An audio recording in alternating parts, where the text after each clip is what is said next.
आज मैं आपसे यही कहना चाहता हूं, अपने शब्दों को अपनी ताकत बनाइए, अपनी सोच को सकारात्मक बनाइए, अपने जीवन को नई दिशा में ले जाइए। जब आप अपने आप से सच्चा प्यार करेंगे और खुद को प्रेरित करेंगे तो आपका जीवन पूरी तरह से बदल जाएगा। याद रखिए, आप जो सोचते हैं वही बनते हैं। इसलिए अपने विचारों को इतना ऊंचा रखिए कि सफलता आपके कदमों को चूमे। जीवन में शब्दों और सोच की शक्ति को समझना बेहद महत्वपूर्ण है। हमारे शब्द केवल आवाज नहीं होते, बल्कि एक ऊर्जा होते हैं जो हमारे और दूसरों के जीवन को प्रभावित कर सकते हैं। यह शक्ति इतनी गहरी है कि अगर सही तरीके से उपयोग की जाए तो यह असंभव को संभव बना सकती है। अक्सर हम अपने आप से ऐसी बातें कहते हैं जो हमें कमजोर बना देती हैं, जैसे मैं यह नहीं कर सकता, मेरे पास पर्याप्त समय नहीं है, मैं सक्षम नहीं हूं। क्या आपने कभी सोचा है कि ये शब्द आपकी सोच और आपके कार्यों को कितना प्रभावित करते हैं? अगर आप खुद को बार बार यह बताएंगे कि आप असफल हैं, तो आपके अंदर की ऊर्जा वैसी ही हो जाएगी।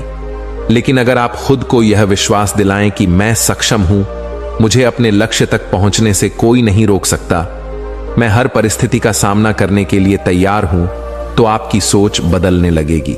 और याद रखिए, जब सोच बदलती है तो जीवन भी बदल जाता है। दोस्तों, गौतम बुद्ध की शिक्षा हर किसी के जीवन को नई दिशा दे सकती है।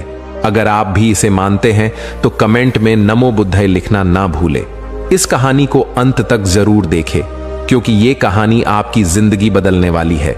आइए कहानी की शुरुआत करते हैं। दोस्तों, एक नगर में एक महान बौद्ध भिक्षु रहा करते थे। वह बहुत ज्ञानी थे और बहुत ही शांत स्वभाव के थे, और उनकी यह बात ही उनकी विशेषता भी थी। एक बार की बात है, बौद्ध भिक्षु नगरवासियों को उपदेश दे रहे थे। बौद्ध भिक्षु कह रहे थे कि शब्दों में जीवन बदलने की शक्ति होती है। अपने शब्दों से जीवन बदलो। हम जो भी शब्द अपने लिए या दूसरों के लिए कहते हैं, या जो भी बातें करते हैं, उस पर हमें ध्यान देना चाहिए। इतना कहकर बौद्ध भिक्षु ने अपना उपदेश समाप्त किया और वहां से चले गए। एक दिन वह बौद्ध भिक्षु एक मार्ग से होकर गुजर रहे थे।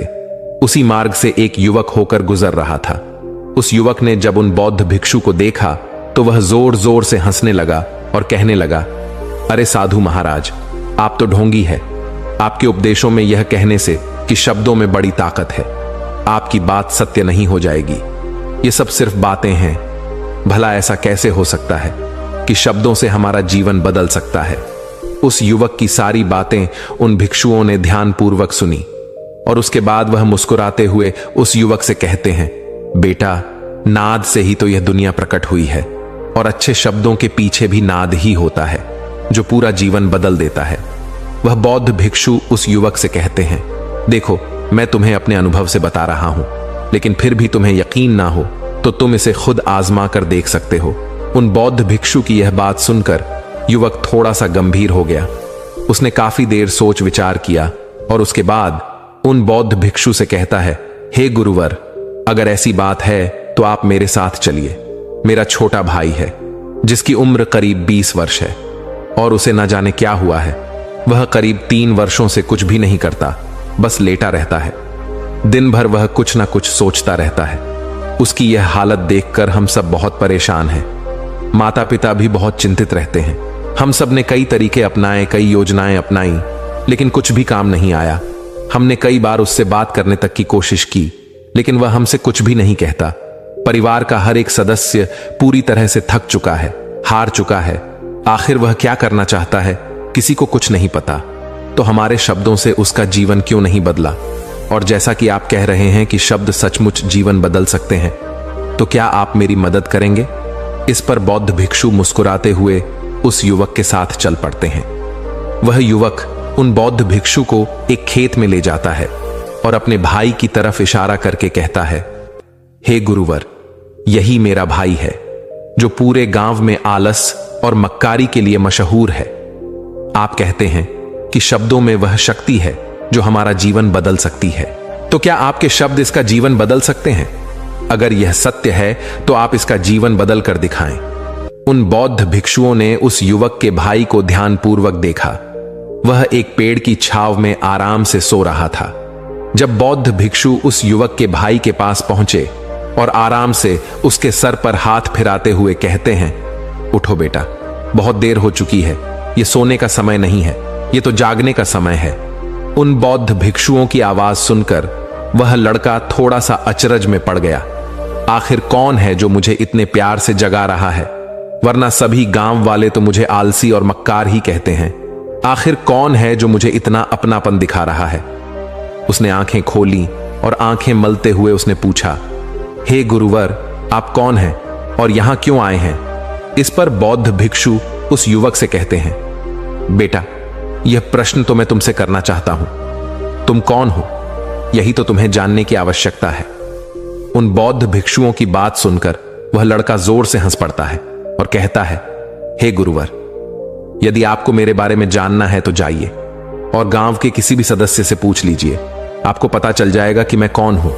आपसे हर कोई यही कहेगा कि वह तो आलसी है, मक्कार है, तरह तरह के ताने सुनाएंगे, तरह तरह की बातें कहेंगे। इससे आपको यह जरूर यकीन हो जाएगा और आपको यह पता भी चल जाएगा कि मैं कौन हूं। तभी बौद्ध भिक्षु मुस्कुराते हुए उस लड़के से कहते हैं, सबसे पहले मेरी यह बात सुन लो। मेहनती इंसान के खुद के शब्द उसे अंदर तक चोट पहुंचाते हैं, इसलिए कभी भी अपने आप को कोसो मत, अपने शब्दों को सुधारो। और मेरी यह दूसरी बात भी सुन लो, मैंने उन गांव वालों से नहीं पूछा कि तुम कौन हो, मैं तुमसे पूछ रहा हूं कि तुम कौन हो, लेकिन तुमने तो अपनी आदतें मुझे बताई। आलस तुम्हारी पहचान नहीं, तुम्हारी आदत हो सकती है और इंसान नहीं, उनकी आदतें खराब होती हैं। इसलिए बेटा, तुम आलसी और मक्कार नहीं हो, यह तो तुम्हारी आदत है। बस इतनी सी बात है जो गांव वाले नहीं समझ सकते। यह सारी बातें सुनकर वह लड़का थोड़ा सा आश्चर्यचकित रह गया, क्योंकि गांव वाले हमेशा उसे मक्कार, आलसी और तरह तरह के ताने ही सुनाया करते थे। उन बौद्ध भिक्षुओं की यह बात सुनकर उस लड़के की आंखों में आंसू आ गए। वह तुरंत ही दोनों हाथ जोड़कर उन बौद्ध भिक्षु के चरणों में गिर पड़ा और उनसे कहने लगा, आप सत्य कहते हैं, यह मेरी आदत ही है और मैं इस आदत से बहुत परेशान हूं। मैंने बहुत कोशिशें भी की, लाख उपाय किए, लेकिन मैं अपनी इस आदत से छुटकारा ना पा सका। इन आदतों से बाहर आना बहुत कठिन है। मैंने कई बार आलस छोड़ने का प्रयास तक किया, पूरी कोशिश भी की, लेकिन कोई लाभ नहीं हुआ। मैं जब भी कोई कार्य करने की कोशिश करता हूं तो पता नहीं क्यों मेरा मन कहीं और भागने लगता है, मेरा दिमाग किसी और दिशा में काम करने लगता है और मैं उस काम पर ध्यान ही नहीं दे पाता। मैं क्या करूं, कैसे करूं, मुझे कुछ भी समझ नहीं आता। जब भी मैं किताबें पढ़ने की कोशिश करता हूं तो मुझे नींद आने लगती है। मन में एक अजीब सा दर्द महसूस होता है, ऐसा लगता है कि मेरा जीवन यूं ही व्यर्थ जा रहा है। और जब मैं इस दर्द को बर्दाश्त नहीं कर पाता तो मैं सो जाता हूं, ताकि जब मैं उठूं तो मुझे दर्द ना महसूस हो। और अब तो मुझे यह भी यकीन हो चुका है कि मैं इन आदतों से नहीं निकल सकता, ये आदतें मुझे नहीं छोड़ने वाली। इस पर बौद्ध भिक्षु उस लड़के से कहते हैं, बेटा, यदि तुम इस आलस की आदत को छोड़ना चाहते हो तो मैं तुम्हें एक सही उपाय बता सकता हूं, लेकिन उसके लिए तुम्हें कल सुबह मुझे मिलना होगा, तभी वह तरीका मैं तुम्हें बताऊंगा। यदि तुम उस तरीके को सीखना चाहते हो तो कल सुबह मेरे पास चले आना। इतना कहकर बौद्ध भिक्षु वहां से चले गए, लेकिन उन बौद्ध भिक्षु की सारी बातें उस लड़के के कानों में गूंज रही थीं। वह यह समझ नहीं पा रहा था कि आखिर वह बौद्ध भिक्षु उसे कौन सा मार्ग दिखाने वाले हैं। वह ऐसा कौन सा उपाय बता देंगे जिससे उसके जीवन से आलस्य हमेशा हमेशा के लिए खत्म हो जाएगा। देखते ही देखते रात हो गई। रात भर वह अपने बिस्तर पर करवट लेता रहा और उन बौद्ध भिक्षु की बातों के बारे में सोचता रहा। इसी प्रकार देखते ही देखते सुबह हो गई और वह लड़का उन बौद्ध भिक्षुओं के पास जा पहुंचा। वह लड़का उन बौद्ध भिक्षु को प्रणाम करता है और कहता है, गुरुवर, जैसा कि आपने कहा था, लीजिए मैं आ गया। अब मुझे वह मार्ग बता दीजिए जिसे मैं अपने जीवन से इस आलस्य को निकाल सकता हूं। तभी बौद्ध भिक्षु उस लड़के से कहते हैं, बेटा, जब भी तुम्हारा मन दुविधा में हो, तुम निर्णय ना ले पा रहे हो और तुम्हारे मन में तरह तरह के प्रश्न उठ रहे हो कि मैं क्या करूं, कैसे करूं, इसका कार्य को पूर्ण कैसे करूं, यह सब कैसे होगा, तब तुम वास्तविकता में अपने अतीत से सोच रहे हो कि पिछली बार तुम्हारे ऐसा करने पर क्या हुआ या अतीत में तुमसे लोगों ने क्या कहा था। तो आज से कभी भी अपने अतीत से नहीं बल्कि भविष्य से सोचो। इस पर लड़का कहता है, भविष्य से वह भला कैसे? तभी बौद्ध भिक्षु उस लड़के से कहते हैं, मान लो कि तुम्हें आज किसी भी चीज की कमी नहीं है। तुम्हारे पास वह हर चीज है जो तुम चाहते हो, वह सारी सुख सुविधाएं हैं। तो अब बताओ तुम अपना जीवन कैसे व्यतीत करना चाहोगे? उन बौद्ध भिक्षु की यह बात सुनकर वह लड़का कुछ देर के लिए सोच में पड़ गया, क्योंकि आज तक उसने सभी गांव वालों के केवल ताने ही सुने थे। किसी ने भी आज तक उसके जीवन के बारे में उससे ऐसी बात नहीं की थी, और वह गुरुवर उसे आने वाले भविष्य के बारे में उससे बातें कर रहे थे। उन बौद्ध भिक्षु की यह बात सुनकर वह लड़का खुद से प्रश्न करने लग गया कि अगर मेरे पास सब कुछ होगा, धन की कोई कमी नहीं होगी और सारी सुख सुविधाएं होंगी, तो मैं अपना जीवन कैसे व्यतीत करूंगा? कुछ देर सोच विचार करने के बाद वह उन बौद्ध भिक्षु से कहता है, गुरुवर, मैं यह दुनिया घूमना चाहूंगा, पहाड़ों पर चढ़ना चाहूंगा, समुद्र की रेत पर चलना चाहूंगा और मैं एक बहुत बड़ा व्यापारी बनना चाहूंगा। तभी अचानक उस लड़के का ध्यान टूट गया और वह उन बौद्ध भिक्षु से कहता है, परंतु हे गुरुवर, यह सब कैसे संभव होगा? केवल मेरी मात्र सोच लेने से तो यह सब पूरा नहीं होने वाला।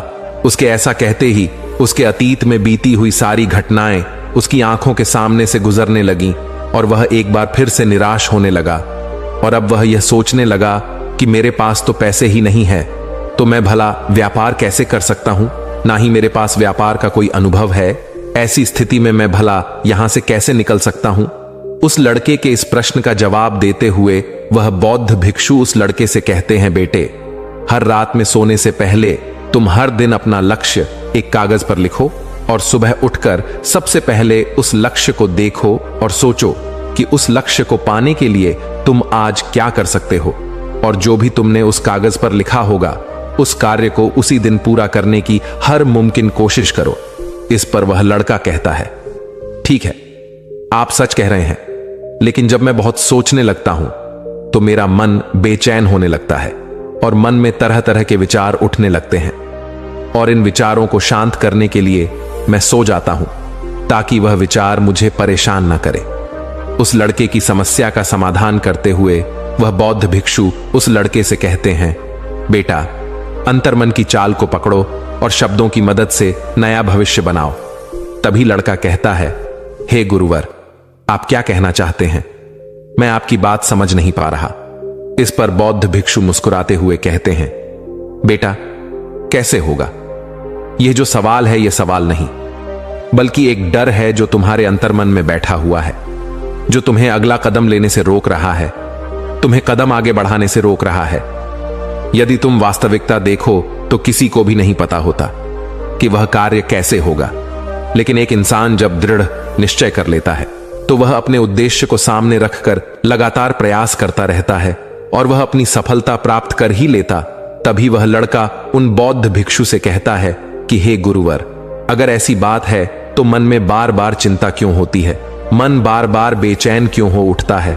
इस पर बौद्ध भिक्षु कहते हैं, बेटा, क्योंकि तुम्हें डर है कि तुम कमजोर हो।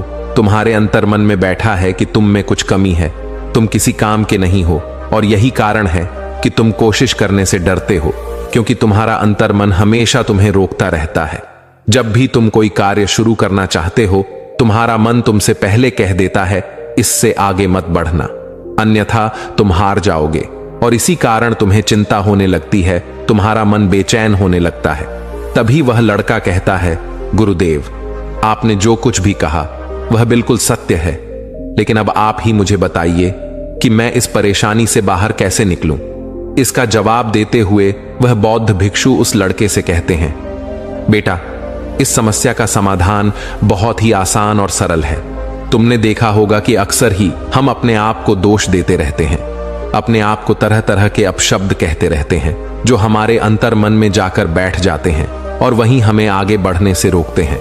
और इन शब्दों का हम पर बहुत गहरा प्रभाव भी पड़ता है, क्योंकि जैसा हम खुद से कहते हैं, जैसा हम पूरी भावनाओं के साथ सोचते हैं, हम वैसा ही बनते चले जाते हैं। इसीलिए यदि तुम खुद को बदलना चाहते हो तो कि तुम भी काबिल बन सको, तो तुम्हें अपने अंतर्मन को नए संदेश देने की जरूरत है। जैसे कि मेरे शरीर का हर एक कण, हर एक हिस्सा, हर एक विचार शांति और ऊर्जा से भरा हुआ है, मैं दृढ़ संकल्प और आत्मविश्वास के साथ हर दिन के लक्ष्यों को पूरा करता हूं।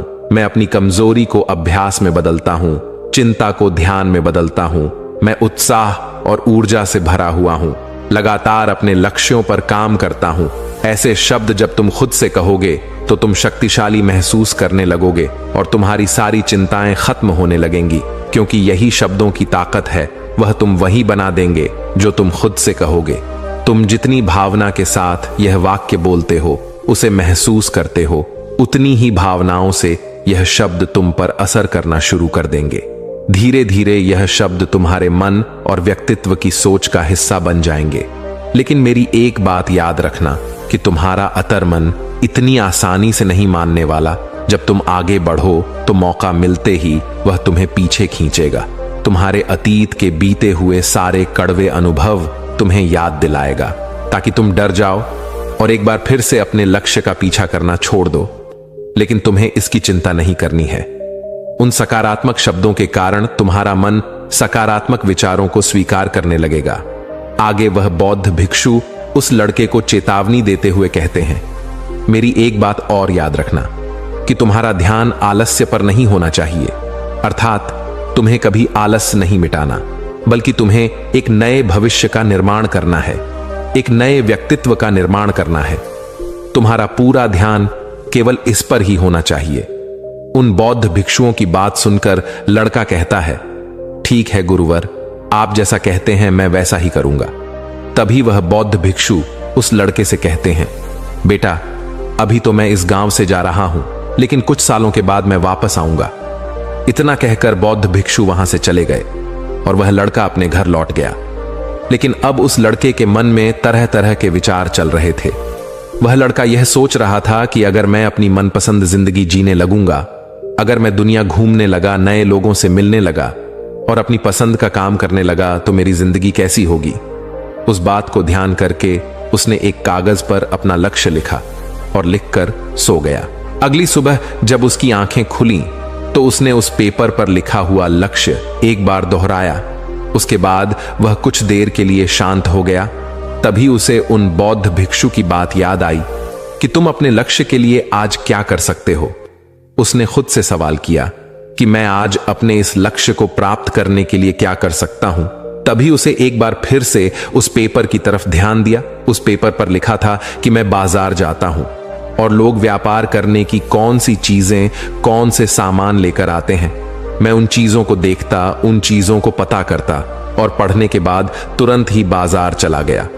वह अलग अलग दुकानों पर बैठा उन्हें देखा, लेकिन उसे कुछ समझ नहीं आ रहा था, क्योंकि लोग अलग अलग व्यापार कर रहे थे, अलग अलग तरह की चीजें और सामान ले रहे थे और किसी ने उसकी कोई मदद नहीं की। वह बहुत उदास हो गया और निराश होकर वापस घर लौट आया। तभी उस लड़के को उन बौद्ध भिक्षु की एक और बात याद आई। शब्दों में बहुत ताकत है और शब्द हमारा जीवन बदल सकते हैं। उसे वह सकारात्मक विचार याद आए। वह उन्हें सुबह शाम दोहराने लगा और अब से वह हर दिन ऐसा ही करता। देखते ही देखते 1 महीना बीत चुका था, लेकिन अब तक उसके जीवन में कोई बदलाव नहीं आया था। अब वह लड़का यह सोचकर निराश होने लगा था कि उसके जीवन में तो कुछ भी परिवर्तन नहीं हो रहा। लेकिन 1 महीने के बाद उसे महसूस हो रहा था कि वह पहले से अच्छा महसूस कर रहा है। उसका दिमाग अब अच्छी तरह से सोच पा रहा है। वह पहले से ज्यादा चलने फिरने लगा है। धीरे धीरे उसे समझ में आने लगा कि जो लोग आगे बढ़ते हैं, महान काम करते हैं, उनकी सोच में कितना अंतर होता है। वे लोग हमेशा शक्तिशाली विचार सोचते हैं। दूसरों की छोटी सोच और डर से वह कभी प्रभावित नहीं होते। जब भी उनके सामने कोई मुश्किल आन पड़ती तो वह घबराते नहीं, बल्कि उस समस्या का समाधान निकालते हैं। इस समस्या के समाधान पर ध्यान केंद्रित करते हैं और ना ही वह कभी किसी का इंतजार करते हैं। वह केवल खुद पर विश्वास करते हैं और तुरंत ही कदम आगे बढ़ाते हैं। जब उस लड़के को यह सारी बातें समझ में आने लगीं, तो उसने भी धीरे धीरे अपने कदम आगे बढ़ाने शुरू किए। उसने बिल्कुल वैसा ही व्यवहार करना शुरू किया। अब से वह कभी खाली नहीं बैठता था। जब भी उसका काम मन करता, वह बाजार जाता और लोगों के बारे में जानता समझता कि वह किस प्रकार व्यापार कर रहे, कौन से चीजें खरीद रहे हैं और किन चीजों पर उन्हें लाभ हो रहा है और जब उसका मन करता तो अपने पिता की मदद भी करता था। वह अपने पिता के साथ मंडी में जाता, वहां पर जाकर मोल भाव करता, हमेशा कुछ ना कुछ सीखने में ही जुटा रहता है। तभी एक दिन गांव में एक मसाले का व्यापारी आया। उसे कुछ पढ़े लिखे नौजवान की जरूरत थी जो माल की गिनती कर सके और हिसाब रखने का काम कर सके। वह लड़का अपने लक्ष्य को जानता था कि उसे क्या पाना है। उसे समझ में आ गया था कि इस काम से उसे बहुत कुछ सीखने को मिलेगा। बेहिचक उस सेठ के पास पहुंच गया। वह जानता था कि उसे उस काम के बहुत कम पैसे मिलेंगे, लेकिन फिर भी वह उस काम को करने के लिए तैयार था। अब उस लड़के की सोच पूरी तरह से बदल चुकी थी। अब वह बाकी लोगों की तरह नहीं सोचता था, बहुत ईमानदार और समझदारी से काम करता था। देखते ही देखते करीब 3 महीने बीत गए और अब व्यापारी यह समझ चुका था कि नौजवान बहुत ही समझदार है और वह उसे व्यापार में बहुत मदद करता है। इसलिए उस मसाले के व्यापारी ने उस लड़के को अपना सहायक बना लिया। उस व्यापारी ने देखा कि इस लड़के की दिनचर्या सबसे अलग है। यह हर दिन पढ़ता है, लिखता है, सुबह उठकर ध्यान करता है, नई चीजें सीखता है, परेशानी आई तो भी विचलित नहीं होता। यह सबसे सम्मान से बात करता है, सबका आदर करता है। देखते ही देखते 1 साल बीत चुके थे और अब तो व्यापारी उस नौजवान से बहुत खुश था। उसने धीरे धीरे उस नौजवान को व्यापार के सारे गुण सिखा दिए और देखते ही देखते वह लड़का अब एक छोटा सा व्यापारी बन चुका था। और जब उस लड़के के अंदर व्यापार की समझ आ गई तो उसने जड़ी बूटियों का व्यापार शुरू कर दिया और देखते ही देखते केवल कुछ ही वर्षों में उस नगर का सबसे बड़ा व्यापारी बन गया। लोग उसे सबसे बड़े व्यापारी के नाम से जानने लगे। उसका नाम दूर दूर तक फैलने लगा। करीब 5 वर्षों बाद जब वह वापस अपने घर लौटा तो लोग बहुत हैरान थे उसे देखकर। लोग बहुत अचंभित थे। उसके सारे जानने वालों ने उस लड़के से पूछा, तुम इतना कैसे बदल गए? तब उसने कहा, उन गुरु ने सच ही कहा था, शब्दों से हम जीवन बदल सकते हैं। दोस्तों, इस कहानी से हमें यह सीखने को मिलता है, हमारे शब्दों और विचारों में अद्भुत शक्ति होती है। नकारात्मक सोच और शब्द हमें कमजोर बनाते हैं, जबकि सकारात्मक सोच और आत्मविश्वास हमारे जीवन को सफलता और शांति की ओर ले जाते हैं। इसलिए हमेशा सोच समझकर शब्दों का चयन करें और अपने विचारों को सकारात्मक रखें। दोस्तों, उम्मीद है कि आपने आज की इस वीडियो से जरूर कुछ ना कुछ सीखा होगा। तो इस वीडियो को लाइक और अपने दोस्तों के साथ शेयर करना ना भूलें। हमें ऐसे ही सपोर्ट करने के लिए चैनल को सब्सक्राइब और घंटी बटन को जरूर दबा दें। तो चलिए मिलते हैं एक और वीडियो में। तब तक के लिए अपना ख्याल रखें। धन्यवाद।